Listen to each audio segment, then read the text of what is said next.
pues cada uno pues hace lo que puede, o intenta hacer lo suyo de alguna manera. Totalmente. Fran, Lovecraft, genio y figura hasta la sepultura, y digo esto porque él justamente en su propia tumba indicó justamente esto: yo soy Providence. Llegó hasta el punto, como ha dicho Sergio, ¿no?, de crear una realidad alternativa dentro de un espacio en el que él no se sentía del todo cómodo, y al final acabó siendo tan extremadamente cómodo y agradable para él que incluso en su propia lápida lo quiso dejar patente, ¿no, compañero? Claro, porque él es en realidad él crea su universo, y cuidado, lo ha comentado antes Sergio, no se ha podido llevar sus obras al cine de una manera adecuada, pero sí que en el fondo muchos de estas series, las crónicas de que hay 40.000 crónicas de, en el fondo no dejan de ser un poco pues estos mitos de Cthulhu que Lovecraft escribía, ¿no? O sea, buscar a estos dioses ancestrales, buscar estas criaturas cósmicas. En el fondo, yo creo que si bien a él no se le ha llevado, pero sí que han intentado copiarlo muchísimas veces en el séptimo arte. Claro, pero siempre hay aquel dicho, ¿no, Sergio? Se puede intentar copiar a los genios o intentar acercarse a lo que ellos pretendían, pero al final la genialidad le pertenece justamente al creador, al primer creador. Y eso es lo que realmente es más complicado, ¿no? Ser exactamente lo mismo que era Howard Phillips Lovecraft es como, y vuelvo a repetirlo, y con todos mis respetos, aquellos que, en este caso, en este momento, estén relacionándolo esto con el ateísmo. Pero yo creo que Howard Phillips Lovecraft era su Dios en su propio mundo, y en este caso en la literatura que nos regaló a todos. Sergio, ¿es así o no es así, compañero? Yo creo que sí. Además tienes que pensar que Lovecraft fue una persona, además, en su momento tuvo una cierta fama, pero tampoco penséis, es una cosa para mí que es muy curiosa. Fue una persona muy incomprendida en su momento. Totalmente. Pues escribió toda una serie de novelas y cuentos que distraían a la gente, que miraban, pero hasta que no llegó August Derleth. August Derleth fue su máximo seguidor. Correcto. Yo, aparte de Howard Phillips Lovecraft, en su momento me leí varias novelas de August Derleth, que además fue muy fiel en seguir la mitología de Lovecraft. Realmente Derleth consiguió un logro increíble, en mi opinión, de seguir un poco la trama y no romper el hechizo, pero tuvo que ser esta segunda oleada de personas que seguían a Lovecraft porque habían entendido lo grande que podía haber sido como escritor de terror y de ciencia ficción, los que realmente ensalzaron su figura. Porque durante los años que él estuvo escribiendo, aproximadamente, pongamos de los años 20 a los años, pues finales de los años 30, que es cuando escribió la mayor parte de sus obras, este hombre no lo comprendía. Es decir, la gente decía, bueno, sí, esto está muy bien, es una literatura muy interesante, me he distraído, pero no llegaban más allá. Estaba fuera, como decíais antes. Es como la poesía abstracta, ¿no? Sí, estaba fuera de época. Es decir, claro. Un hombre que se había adelantado por completo. Lo que pasa que, a diferencia, por ejemplo, de Julio Verne era un hombre extraordinariamente didáctico. Extraordinariamente te explicaba las cosas. Sí. Entonces se esforzaba, porque Lovecraft no se preocupaba tanto por este aspecto de decir, bueno, voy a intentar explicar. No. Él se metía en su mundo y tú tenías que seguirlo. Él no tenía por qué explicarte las cosas si tú no las querías entender. Por tanto, tú tienes que entrar en su literatura, entender sus historias, entender los matices y meterte en libros como, por ejemplo, toda la historia del Necronomicon. Por ejemplo. Alucinante. Piensa una cosa, hay gente que o sea, ¿cómo diría yo? Aparte que salen muchas películas y salen muchos otros libros, porque el Necronomicon se ha convertido en algo que realmente mucha gente piensa que es real, es decir, que el Necronomicon realmente existe, que es como una Biblia. Y lo buscan, y cuidado, con esa piel y escrito con letras en sangre, etcétera, ¿no, Sergio? Por esto te digo, y entonces imagínate lo convincente que ha podido llegar a ser un hombre que te ha escrito sobre un árabe loco que es Abdul al-Azred, que es el que se supone que transcribe el Necronomicon, y que consigue que tú te lo creas. Es decir, que al final digas, maldita seta, ¿dónde está este libro? ¿Dónde está? Lo busco. Lo busco y lo quiero encontrar. Y cuidado, se supone que es un libro exclusivo. No hay 2 ejemplares, hay un simple ejemplar, pero hay gente que a día de hoy, y esto lo digo porque lo sé, porque cuando uno ha trabajado justamente en librería y demás, todavía sigue gente viniendo a buscar justamente el Necronomicon. Y tú te quedas parado y dices, bueno, intentas un poco orientar a la persona, pero claro, es que hemos de pensar que esas personas que están buscando ese libro, en realidad lo que están buscando es a Lovecraft, están buscándolo a él. Esa es lo apasionante de la genialidad de Howard Phillips.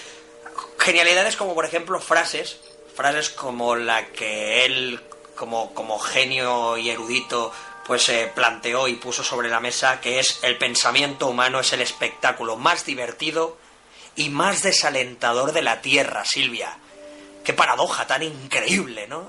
¿Cómo puede llegar a hablar en una misma, o decir en la misma frase, espectáculo divertido y desalentador a la vez, ¿no? Increíble cómo jugaba, ¿no? Ese juego de palabras para desconcertar, ¿no? al lector, ¿no? O, en este caso, pues aquel que intentara seguir la genialidad, ¿no? de Howard Phillips, Silvia. Hombre, deja un regusto como un poco sarcástico. Sarcástico, totalmente. Se da un poco la imagen de qué tipo de persona debía ser. Uh-huh. Es un tono así sarcástico, agridulce, uh-huh, el comentario. Uh-huh.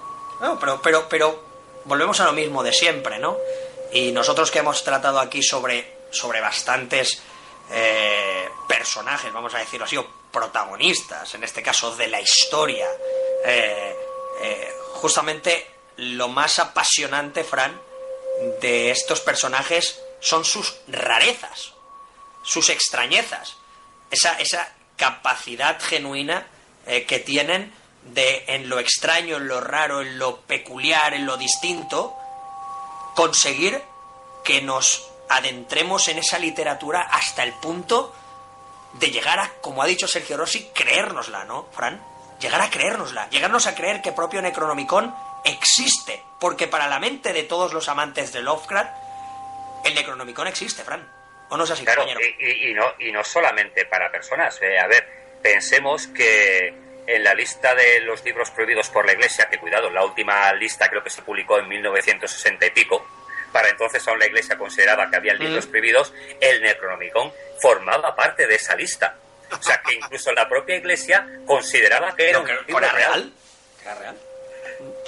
Imaginémonos, Sergio, esas reuniones episcopales, vamos a decirlo así de esta manera, en las que decidían qué libros eran aptos y qué libros no eran aptos.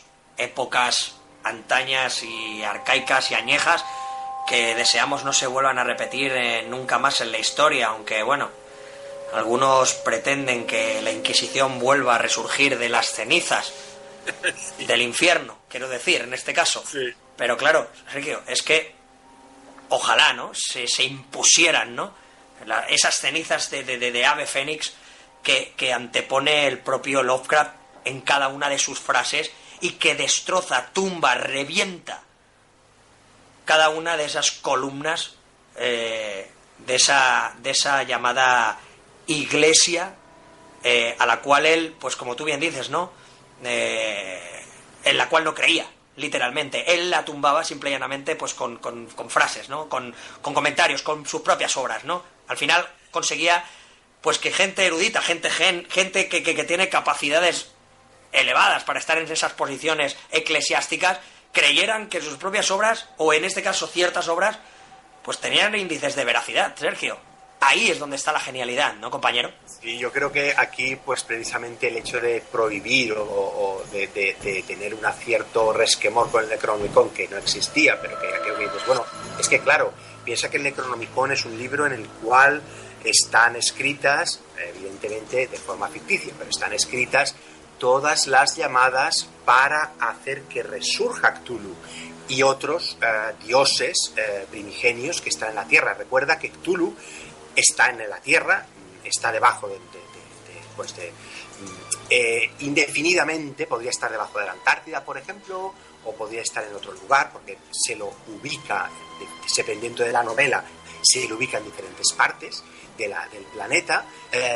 Llega a salir en algunas obras, y Cthulhu llega a salir, lo que pasa que luego consiguen invocar otra vez o contrarrestar la invocación, por decirlo de alguna forma, para que vuelva a las entrañas del planeta y vuelva a quedarse reposando. Entonces, claro, los señores de la Iglesia supongo que debieron decir, vamos a ver, mira, yo no sé si esto es cierto o no es cierto, pero que está ahí, está ahí. Pues las moscas lo prohibimos. Hay que prohibirlo por si acaso, ¿no, Silvia? Lo prohibimos por si acaso. Sí. Es que estaba pensando exactamente lo mismo, que debieron decir, bueno, yo por si acaso lo vamos a prohibir, claro. y yo no creo que exista, pero ahí queda. Claro, es que nosotros aquí somos muy lovecraftianos, me encantan esas palabras que me invento yo así, y necronomiquianos, vamos a decirlo también, pero nos imaginamos justamente, Fran, esa situación, ¿no? La Iglesia, todos reunidos, decidiendo qué libros sí y qué libros no, y llega ese momento en el que el Necronomicon, que no tendrían ni ejemplar, eso es lo más sorprendente, ¿no, Fran? Pues tienen que decidir si ese libro es apto o no es apto. Claro, debe ser bastante... Yo creo que la carcajada que debió dar Lovecraft cuando se enteró que su libro era un libro prohibido por la propia Iglesia debió de ser desternillante, ¿no, compañero? Pues imagínate, ¿no? Bueno, a ver, la lista de libros prohibidos es desternillante en sí, si lees la última, que estamos hablando de mediados del siglo pasado, Uh-huh. Pero bueno, mira, quizás yo tengo una de las definiciones de Lovecraft que más me gusta, es la que hizo Stephen King sobre él, ¿no? Uh-huh. Para Stephen King dicen que es el príncipe oscuro y barroco de la historia. O sea, ya es una definición el príncipe oscuro y barroco de la historia. Estoy de acuerdo, yo estoy de acuerdo. Qué expresión tan... Qué bonito, de verdad. Es muy poético, Sí, claro, viniendo de alguien, bueno, pues que quizás actualmente sea el escritor más conocido en relatos de terror, ¿no? Uh-huh. Totalmente, Sergio, totalmente, ¿no? Muy barroco, muy oscuro, eso también, pero encantadoramente creativo, apasionante y embaucador, ¿no, compañero? Sí, barroco porque es un hombre que utiliza toda una serie de términos. Cuando te lees a Lovecraft, es arcaico. Por eso decía que un chaval a lo mejor de 15, 16, 17 años se pierde, ¿no?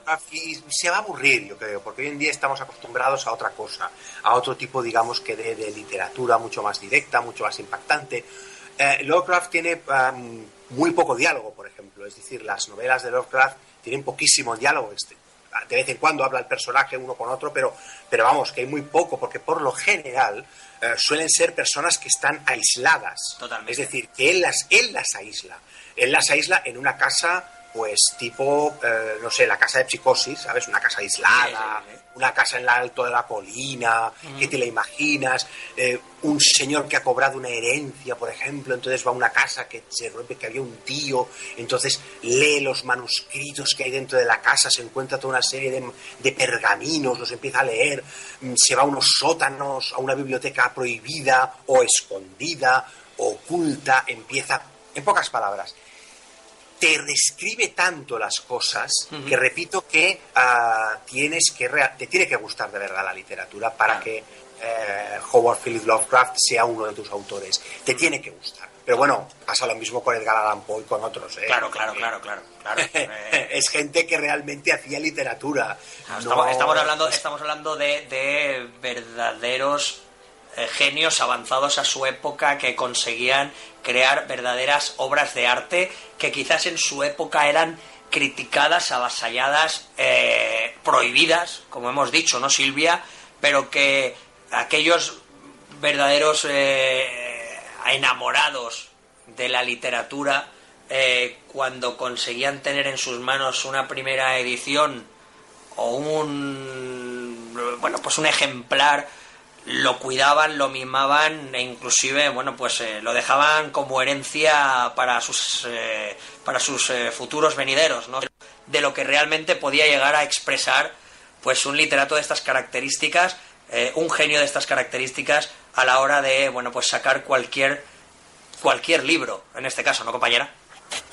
Sí, por supuesto. En este caso, pues